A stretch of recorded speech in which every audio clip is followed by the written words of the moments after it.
Ng mga tunay na alagad ni Kristo.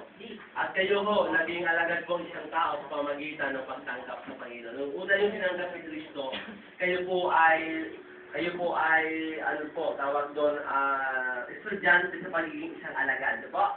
Kayo po ngayon ay papunta po doon. Actually po, ang sinabi pong alagad, sinabi niya kanina, kinakailangan po nagpapatuloy, sumusunod. Na po? At pangalawa, nagmamahala, nag-ibigan. At sabi ro, dapat namumunga. Yung bunga tinutukoy po doon, yung karakter po natin, yung ating lumang pagkatao, dapat nagbabago na po yan. At isa pa po doon, yung natawag na siya ang magiging number 1 sa buhay. No? Siyang bilang alagad ni Kristo, ang inuuna natin ay ang kanyang kalooban, ang kanyang nakarian. Sabi nga, binasa kanina sa Marcos chapter 4, no? Na ang sinumang nagmahal sa magulang, sa anak, sa kapatid, ng higit kaysa sa Diyos, ay hindi karapat-dapat sa Kanya. So, hindi po sinabi ron, huwag kang magmamahal sa magulang. Ang sinabi po ron, kung ang pagmamahal na ito ay higit kaysa sa Diyos, hindi po tayo pwedeng maging alagad ni Kristo. Po, hindi lamang po sa mga bagay na yan, kundi maging po sa ating po mga pinag-aabalahan sa buhay. No? Kung sino ang inuna mo, yun ang magiging Diyos mo. Yun ang mahalaga sa iyo.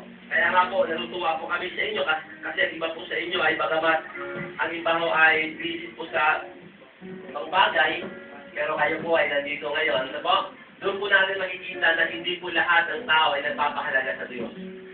Hindi lahat ng tao ay inuuna ang Panginoon. Pero kayo po na nandito ngayon, kahit may laro po kayo, kahit pamatay kaibigan na nag-aantay sa inyo, nandito po kayo dahil yun po ay isa sa mga nilagay ng Diyos sa puso yun na kayo po ay magmahal po sa Kanya at magkaroon po ng excitement po para sa Kanya. Hindi mo masamang maglaro, hindi mo masamang basketball, hindi masamang mga bagay. Kaya lang, pag nagkaroon po ng conflict, kailangan ka ng Diyos, kailangan ka ng barkada mo, sino pipiliin mo?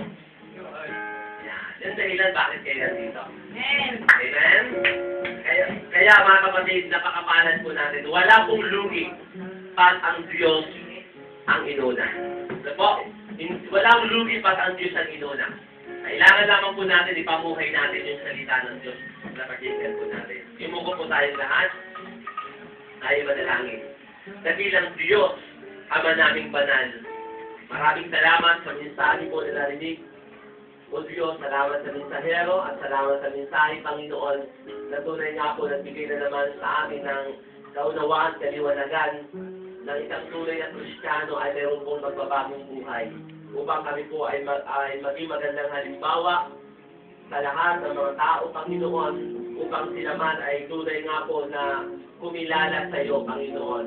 Kami po bilang mga Kristiyano na nakarinig ng salita mo, gawin mo kami magandang modelo para sa iba, Panginoon. Lalong-lalo na sa harapan ng aming pamilya, sa harapan ng aming magulang, na papatunayan po namin na nung kami po ay naging Kristiyano ay may nagbago po sa aming buhay namin.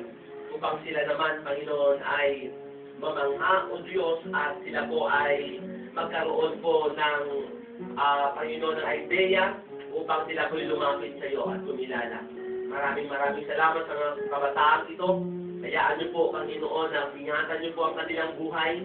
Sila po, Panginoon, pagpalain niyo, Panginoon, at ilayo mo sila sa lahat ng uri ng anumang masamang influensya ng barkada. Pagkos ikaw maglalagay sa kanila ng mga tamang kaibigan, mga kaibigan may banal na takot sa iyo na hindi magdudulot sa masamang influensya, kundi mga mabubuting bagay ang kanila po matututunan, Panginoon. Salamat po maging sa mga bisita namin na dito ngayon.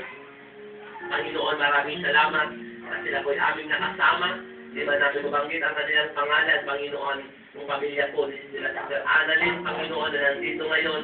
Nagpapasalamat po kami sa iyo, O Diyos, sapagkat sila po'y aming nakasama.